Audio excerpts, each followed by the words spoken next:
हरिओम। श्री गुरुभ्यो नमः। स्वागत है आप सभी का आज के इस व्याख्यान में। हम सभी लोग काशिका वृत्ति के साथ अष्टाध्यायी को पढ़ रहे हैं और उसको पढ़ते हुए अब तक हम लोगों ने 67 सूत्रों तक का अध्ययन किया है। 67वां सूत्र जो हमने अंतिम में पढ़ा था वह तस्माद् इत्युत्तरस्य।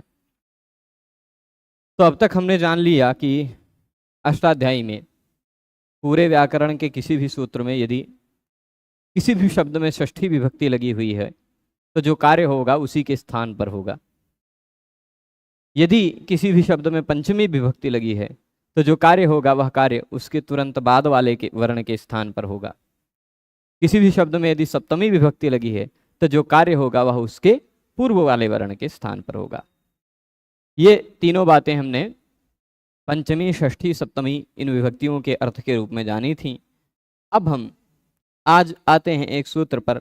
महत्वपूर्ण सूत्र है, काफ़ी इसमें विषय हैं, उन विषयों को समझेंगे। देखिए यहाँ तक है, प्रयास करेंगे आज ही पूरा बता दिया जाए, पर जैसे सामने वालों के समझने के स्तर को देखते हुए, पर कल तक यह सूत्र तो समाप्त हो ही जाएगा। ठीक है,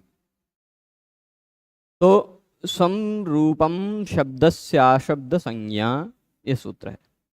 समरूपम शब्दस्य अशब्द संज्ञा।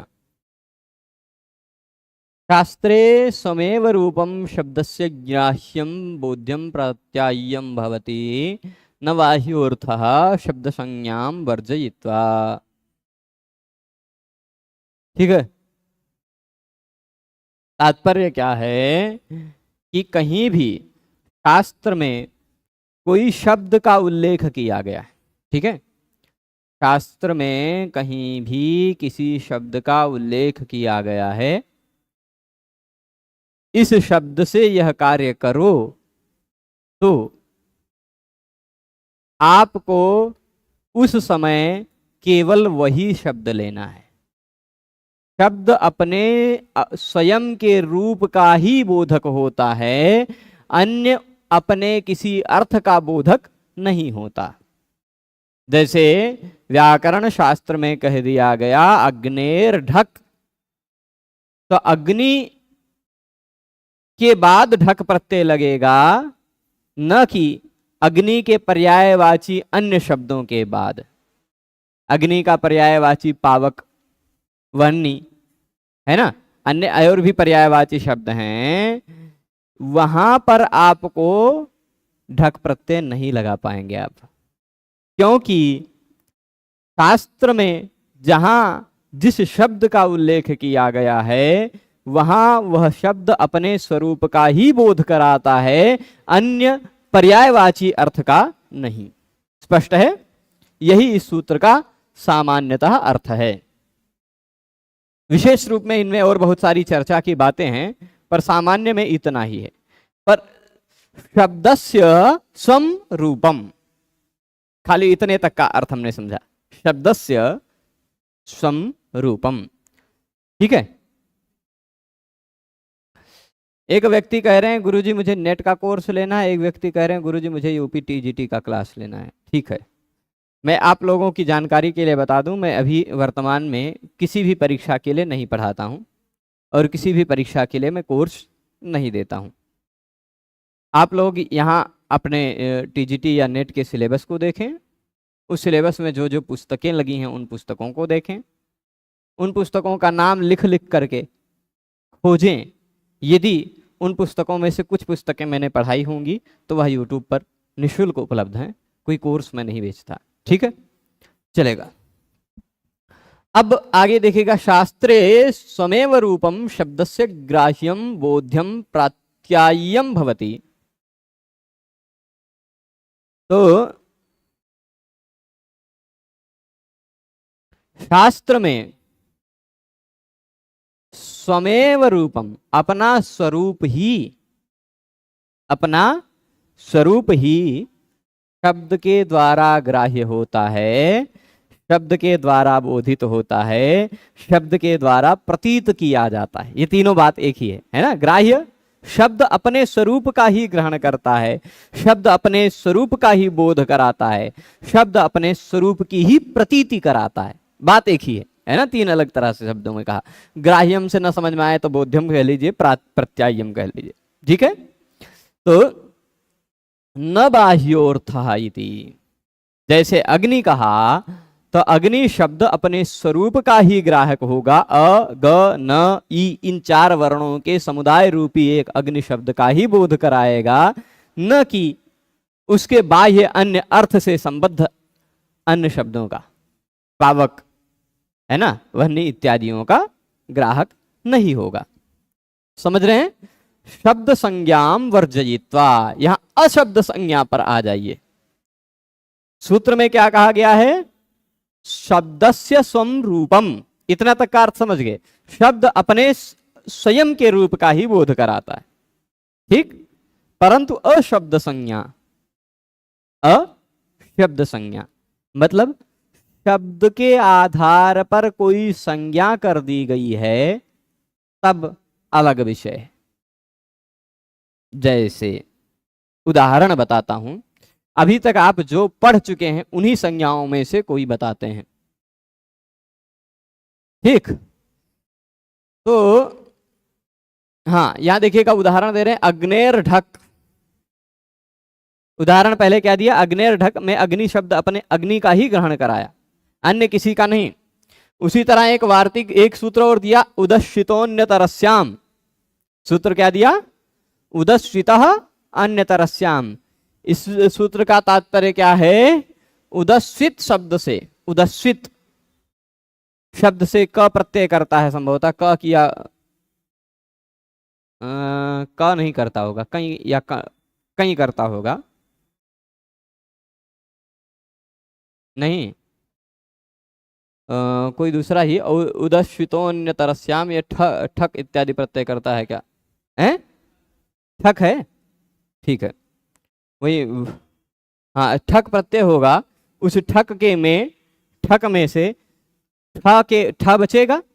देखिएगा होता क्या है, मैं लिख रहा हूं,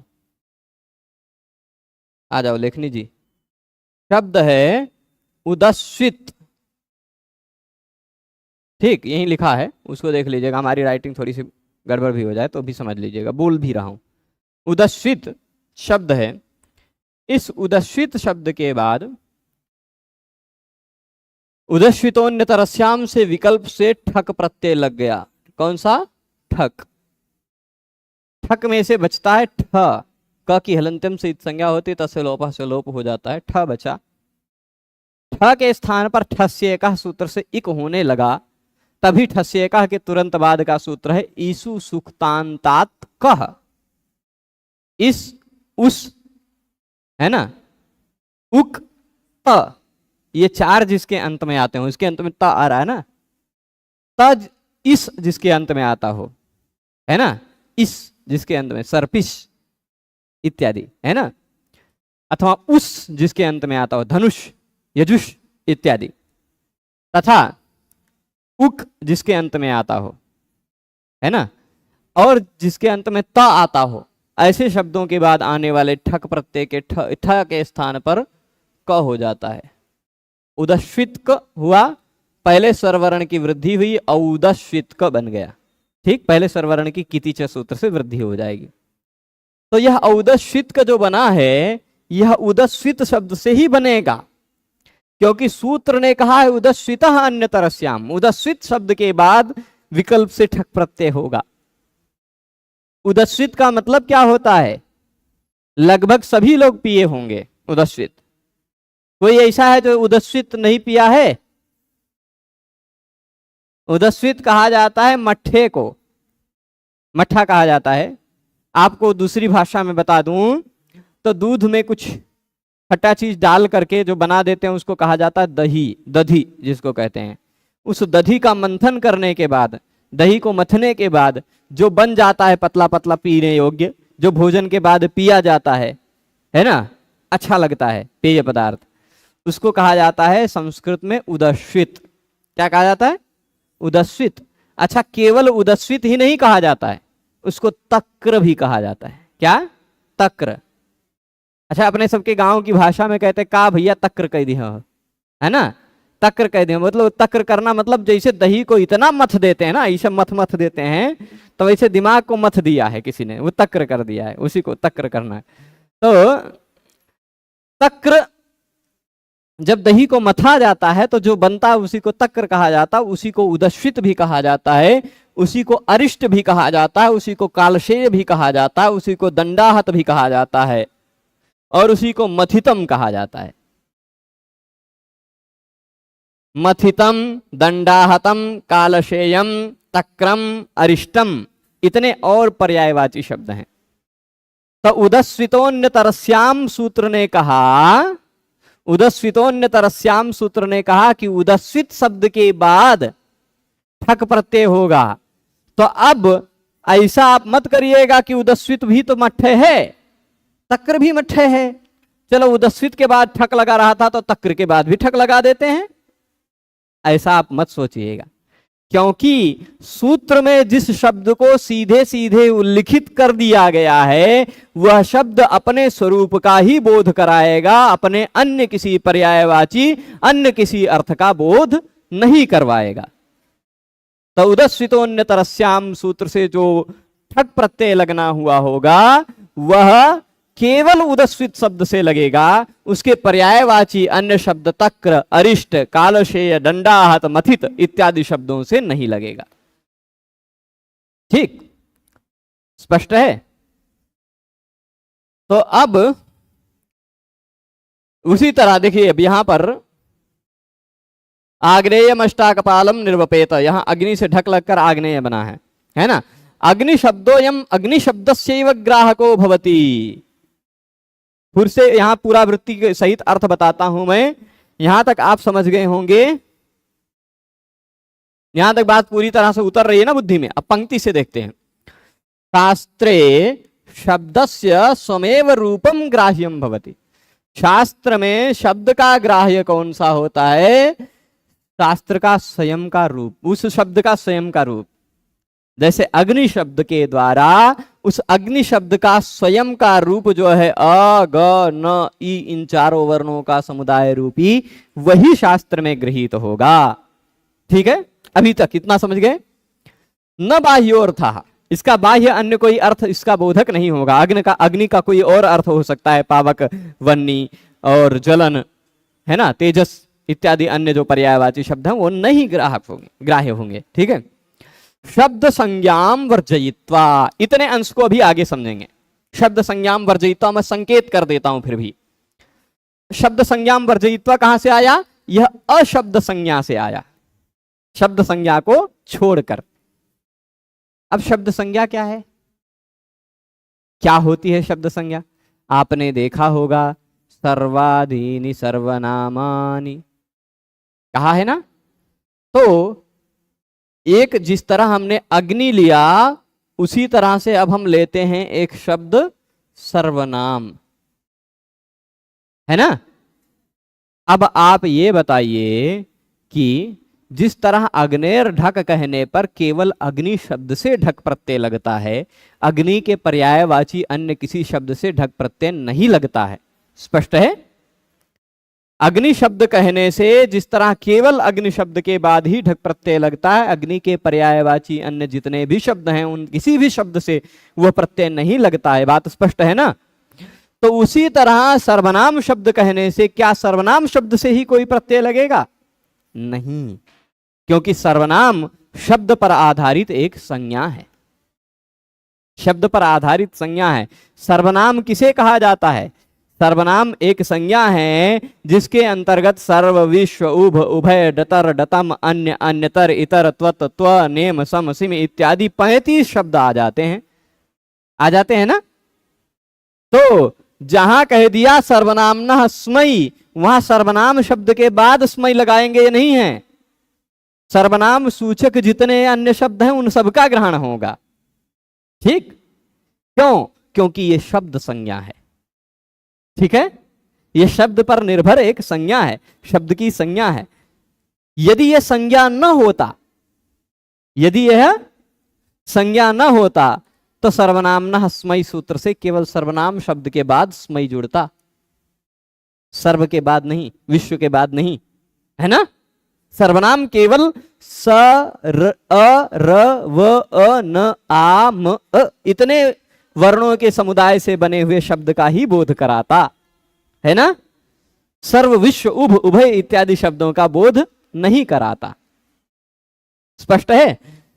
तो इस तरह जो शब्द संज्ञा है उस शब्द संज्ञा को छोड़कर, सर्वनाम इत्यादि शब्द पर निर्भर संज्ञाओं को छोड़कर जो अन्य कोई शब्द हैं वो शब्द अपने स्वयं के स्वरूप का ही बोध कराते हैं, अपने किसी पर्यायवाची का बोध नहीं कराते। सर्वनाम अपने स्वयं के बोध का नहीं कर, स्वयं के स्वरूप का ही बोध नहीं कराएगा, सभी सर्वनामों का बोध कराएगा, क्योंकि वह संज्ञा है, शब्द संज्ञा है। परंतु जो शब्द संज्ञा नहीं है वह केवल अपना स्वयं का ही बोध कराएगा। इतना इस सूत्र का अर्थ है। ठीक है। तो अब देखिएगा, शब्देन अर्थावगते है, शब्देन अर्थावगते है, शब्द के द्वारा अर्थ की अवगति हो गई। शब्द के द्वारा अर्थ की अवगति होगी ना, अर्थ का बोध हो, अवगति मतलब बोध, समझ, ज्ञान। ठीक है। शब्द के द्वारा अर्थ का बोध हो गया, अर्थ का ज्ञान हो गया, अर्थ समझ में आ गया, तो अर्थे कार्यस्य असंभवात मतलब क्या है? व्याकरण ने कहा है अर्थे कार्यस्य असंभवात। इसका अर्थ बहुत मजेदार है, समझिएगा। व्याकरण ने कहा, व्याकरण शास्त्र में कहा कि अग्नि को ढक प्रत्यय लगाओ। ठीक। तो अब आप क्या करेंगे? यहां पर टेबल पर आग लगाएंगे, आग जल रहा है, वो भी तो अग्नि है ना, उसको ढक प्रत्यय लगा पाएंगे? नहीं कि लगा पाएंगे, बताइए। ठीक है। अच्छा, मैं पढ़ाता हूं, एक ऐसा वाक्य है, क्या है? मैं छात्रों को पढ़ाता हूं, मैं छात्रों को पढ़ाता हूं। यह एक हिंदी में वाक्य है। इसमें मैं करता हुआ, करता, छात्रों को, छात्र हो गए कर्म, पढ़ाना हो गई क्रिया। स्पष्ट है इतना? अब व्याकरण शास्त्र में नियम है कि कर्ता यदि कर्तृवाच्य हो तो कर्ता में प्रथमा विभक्ति लगती है। अब कर्ता कौन है? कर्ता कौन है? मैं। तब आप कहेंगे आप लोग कि गुरुजी आप कर्ता हैं, तो चलिए अब आपको प्रथमा विभक्ति लगा देते हैं। तो आप हमारे पीठ पे प्रथमा विभक्ति चिपका देंगे, ऐसा संभव है? या मैं ऐसा कहूं कि आप लोग छात्र लोग हैं, आप लोग कर्म हैं, कर्मणि द्वितीया ने कहा है कर्म में द्वितीया विभक्ति लगती है, तो हम आप सबको पकड़ के आप सब में द्वितीया विभक्ति लगाएंगे, क्या ऐसा संभव है? नहीं। तो व्याकरण शास्त्र में जो कार्य होता है वह अर्थ पर नहीं होता, शब्दों पर होता है। ठीक। व्याकरण शास्त्र में यदि कहा गया कि कर्ता में प्रथमा विभक्ति लगेगी, कर्ता यद्यपि मैं हूं फिर भी प्रथमा विभक्ति मुझ में नहीं लगेगी, मेरा सूचक जो शब्द है अरुण उसमें लगेगी, या अस्मद जो शब्द है उसमें लगेगी। कर्म में द्वितीया विभक्ति लगेगी, व्याकरण शास्त्र ने ऐसा कहा। कर्म, छात्र शब्द कर्म नहीं है, आप लोग कर्म हैं, है ना। परंतु द्वितीया विभक्ति आपको लगाना है तो आप लोगों में द्वितीया विभक्ति नहीं लगेगी, छात्र शब्द पर लगेगी, है ना। वही बात कह रहे हैं, अर्थ में कार्य असंभव है। अर्थ में कार्य कर पाएंगे? आप सोचे कि अग्नि को ढक प्रत्यय लगाना है तो आग लगा हुआ है, जाइए ढक प्रत्यय लगाइए, क्या करेंगे? कैसे लगा पाएंगे? एक पन्ने में लिखेंगे ढक, फिर डाल देंगे, या पूरे अगिए को लाके ढक देंगे कोनो से बर्तन से? ऐसा संभव है क्या? है नहीं, है ना। तो इसीलिए शब्द से यद्यपि अर्थ क्या अवगमन होता है, शब्द से यद्यपि अर्थ का ही बोध होता है, लेकिन फिर भी अर्थ में कोई कार्य नहीं हो पाता, है ना। अग्नेर ढक सूत्र ने कहा कि अग्नि को ढक प्रत्यय लगाओ। यद्यपि अग्नि शब्द से अग्नि रूपी अर्थ का बोध होता है, जिससे यज्ञ करते हैं, जिससे भोजन बनाते हैं, उसी अग्नि रूपी अर्थ का बोध होता है, फिर भी उस अर्थ में आप कार्य नहीं कर सकते, उस अर्थ में आप ढक प्रत्यय नहीं लगा सकते, इसीलिए उस अर्थ का वाची जो शब्द है उस शब्द का ज्ञान होता है ना। उस अर्थ के वाची अन्य भी कई शब्द हो सकते हैं। हमने कहा अग्नेर ढक, ठीक है, समझिएगा फिर ध्यान से। हमने कहा अग्नेर ढक, केवल एक ही उदाहरण ले रहा हूं इसलिए क्योंकि विषय दृढ़ हो जाए। हमने क्या कहा? अग्नेर ढक। तो अब अग्नि शब्द को ढक प्रत्यय लगाना है। आपने कहा कि अग्नि को ढक प्रत्यय लगाना है तो आग जला करके उसको ढक प्रत्यय लगाते हैं, तो संभव नहीं है। तो आप सोचेंगे कि आग यानी अर्थ पर कार्य संभव नहीं है। एक काम करते हैं, शब्द पर कार्य करते हैं। तो आग का सूचक शब्द अग्नि भी हो सकता है, पावक भी हो सकता है, ज्वलन भी हो सकता है, दहन भी हो सकता है, बहुत सारे शब्द हो सकते हैं। क्या उन सभी शब्दों पर आप ढक प्रत्यय लगा लेंगे? तो वही कह रहे तद्वाचिनाम शब्दानाम संप्रत्ययो भवत माभूत। उस अग्नि अर्थ के वाची अन्य कई भी शब्द हो सकते हैं, उन सभी शब्दों का ज्ञान न हो जाए। मां भूत, मां मत, भूत हो जाए, मत हो जाए, इसीलिए यह सूत्र आरंभ किया गया है कि अग्नि शब्द से अग्नि के अर्थ पर कार्य करने गए तो अर्थ पर कार्य संभव नहीं हो पाया, तो उस अर्थ के सूचक अन्य भी जो शब्द हैं, पावक, दहन, ज्वलन इत्यादि, उन शब्दों पर हम कार्य कर डालेंगे, अग्नि पर भी कार्य कर डालेंगे। उन सभी शब्दों का संप्रत्यय ज्ञान न हो जाए, इसलिए यह सूत्र आरंभ किया गया है कि शास्त्र में, व्याकरण शास्त्र में अग्नेर ढक इत्यादि सूत्रों के द्वारा जहां अग्नि शब्द कहा गया है वहां अग्नि शब्द अपने स्वयं के स्वरूप का ही बोध कराएगा, अन्य अपने पर्यायवाची शब्दों का बोध नहीं कराएगा। समझ गए बात? अग्नेर ढक इस सूत्र के द्वारा जब अग्नि शब्द से ढक प्रत्यय लगेगा, ढक में से ढ बचेगा, ढ के जगह पे आयन यह फड़ खचगाम प्रत्यय आदि नाम से एय हो जाएगा। और क्योंकि ढक प्रत्यय में क की इत संज्ञा हुई है, क की इत संज्ञा यदि किसी भी तद्धित प्रत्यय में होती है तो पहले स्वरवर्ण की वृद्धि हो जाती है, आग्नि हो गया। और प्रत्यय का पहला वर्ण तद्धितों में यदि स्वर वर्ण होता है तो उस स्वर वर्ण वाले प्रत्यय से पहले आने वाले शब्द के अंतिम वर्ण के रूप में जो अ अथवा ई है उसका लोप हो जाता है। एक मिनट, अ अथवा ई जो था उसका लोप हो गया तो आग्न खाली बचा, ई लोप हो गया ना, उसमें ए जुड़ गया, बन गया आग्नेय। वही यहां लिखा आग्नेयम अष्टाकपालम निर्वपेत, वही खान श्रौत सूत्र में ये बात कही गई। ठीक, तो आग्नेयम। अच्छा गुरुजी, क्या ये लाइव वीडियो है या ऑफलाइन? लाइव ही है अभी तक, ये डब्बा दूसरा लग गया 2500 रुपए का खर्चा करके, तो अभी लाइव ही चल रही है। हाँ, आग्नेयम अष्टाकपालम निर्वपेत। अग्नि के लिए ये एक मुझे लगता है दर्श पौर्णमास नाम का एक याग होता है, ठीक, जो महीने में 2 बार किया जाता है। दर्श पौर्णमास, जो आहिताग्नि होते हैं, जो अग्नि का आधान करके रखते हैं, ऐसे लोग महीने में 2 बार दर्श पौर्णमास करते हैं।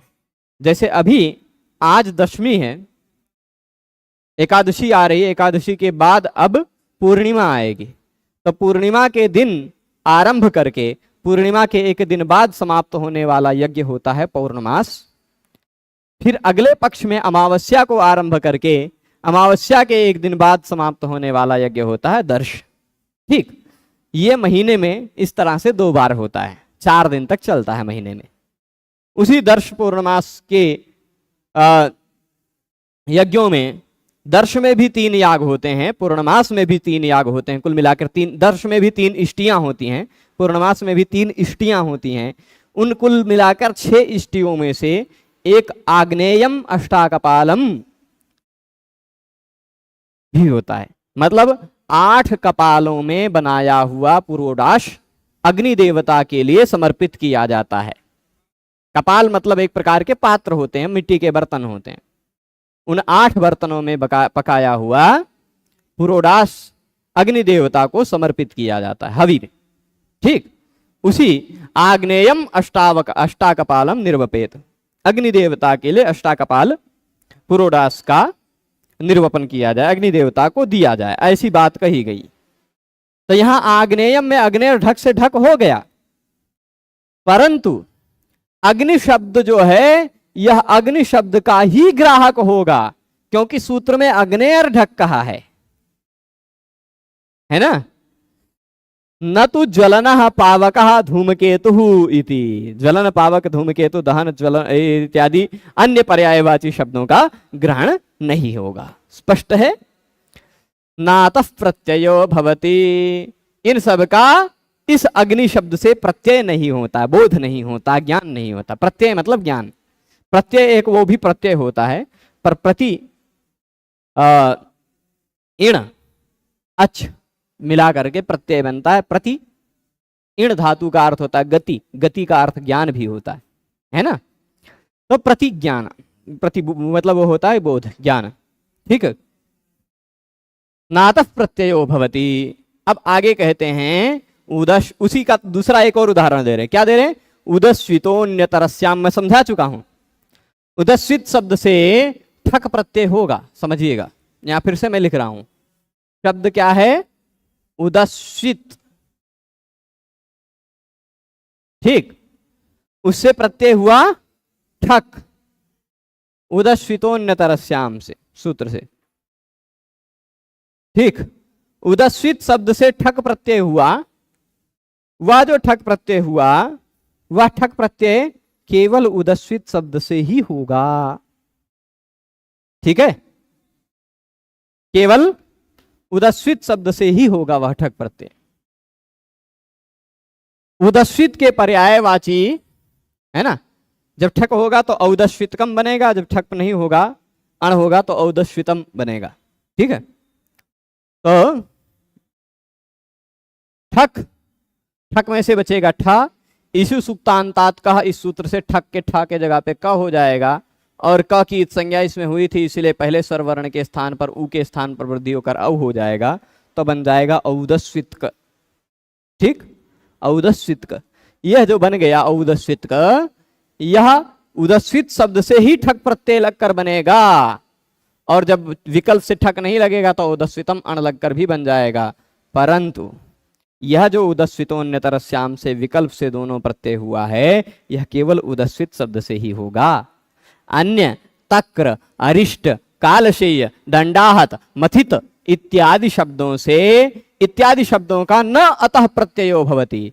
इस सूत्र के द्वारा, अतः मतलब इस सूत्र से प्रत्यय यानी ज्ञान न भवति, नहीं होता है। किसका? तक्र, अरिष्ट, कालशेय, दंडाहत, मथित इत्यादि शब्दों का। उदस्वितोन्यतरस्याम सूत्र से तक्र, अरिष्ट इत्यादि शब्दों का ज्ञान नहीं होता। क्यों? क्योंकि स्वम रूपम शब्दस्या शब्द संज्ञा, शब्द अपने स्वयं के रूप का ही बोध कराता है, अन्य किसी का नहीं, ठीक है, भले ही वह उसका पर्यायवाची क्यों ना हो। स्पष्ट है। अब ये दो उदाहरणों से बात समझा दी, पर ये अशब्द संज्ञेति किम, सम, इतनी बातें तो हमें समरूपम शब्द से कह देने से ही पता चल गया।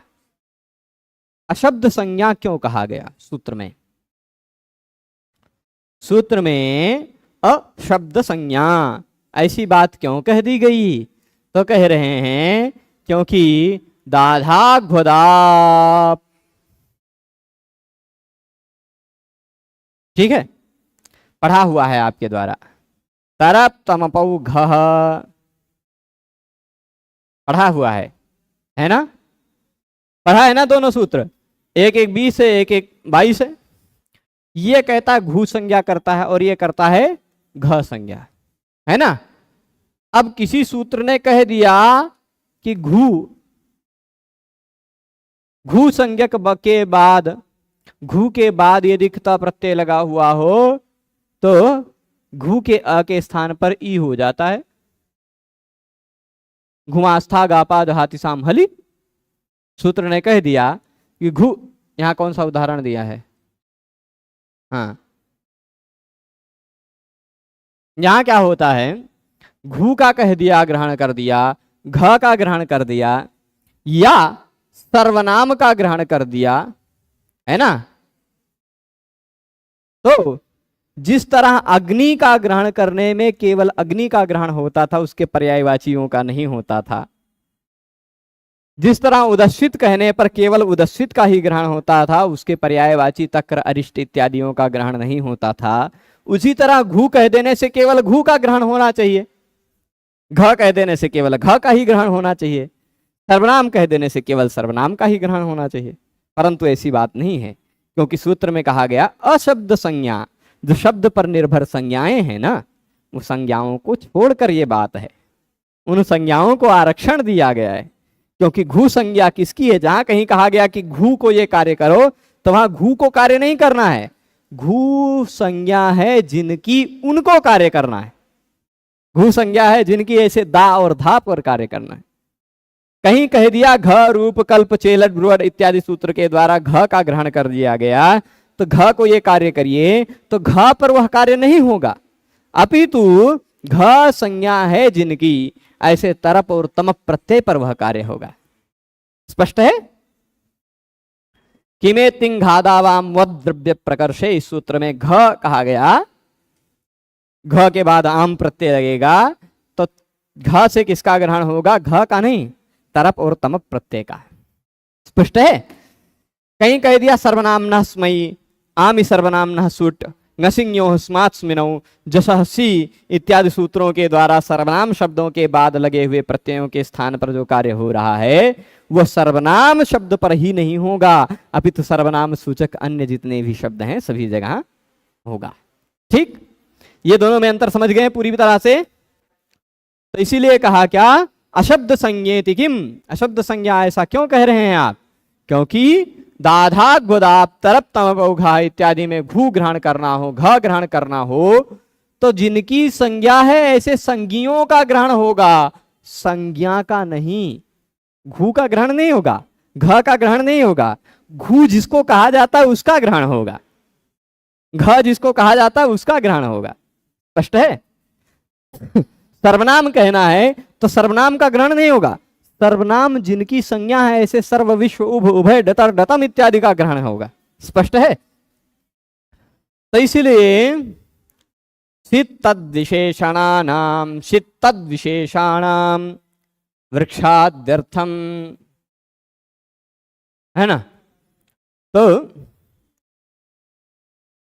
अब सित तद विशेषाणाम वृक्षाद्यर्थम,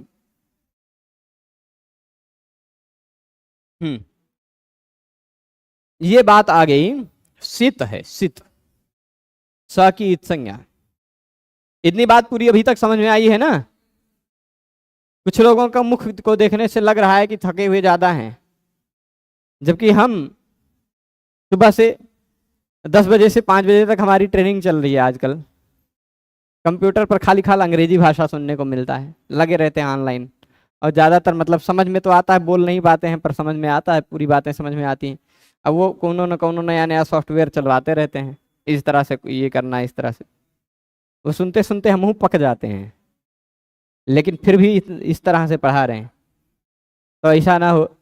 चलेगा, ठीक है, आज इतना ही पचाइए, ठीक है, इतना ही पचाइए कि व्याकरण शास्त्र में 2 बातें ध्यान से सुन लीजिएगा, 2 बातें जरूर पचाइएगा।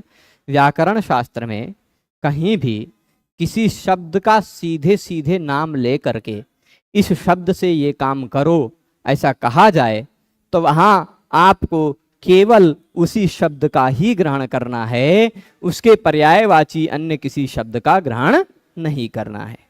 ठीक है? पर वह शब्द पर आधारित संज्ञा को छोड़कर, जैसे एक उदाहरण और देता हूं, नदी भी एक संज्ञा है। व्याकरण शास्त्र में एक नदी भी संज्ञा है। किसको नदी कहा जाता है? पाणिनीय व्याकरण के अनुसार यदि संज्ञा के रूप में देखा जाए तो पाणिनीय व्याकरण में गंगा को नदी नहीं कहा जाता है, यमुना को नदी नहीं कहा जाता है, भारत की 2 श्रेष्ठतम पवित्र नदियां कावेरी, भागीरथी, गंगा, सरस्वती इत्यादि जितनी भी हैं वो सब नदी, कावेरी, भागीरथी, सरस्वती इत्यादि तो नदी हैं, परंतु गंगा, यमुना, ब्रह्मपुत्र ये सब नदी नहीं है। सरयू नदी है व्याकरण शास्त्र में, ठीक है। तो किसे नदी कहा गया है? व्याकरण शास्त्र में उसे नदी कहा गया है जिसके अंत में ई आता हो या ऊ आता हो। ऐसे स्त्रीलिंग शब्द को नदी कहा जाता है, ठीक। तो हरिनामामृत व्याकरण में उसको लक्ष्मी कहा है, लक्ष्मी नाम रख दिया है, लक्ष्मी, ठीक है। तो पर पाणिनीय व्याकरण में नदी कहा है। तो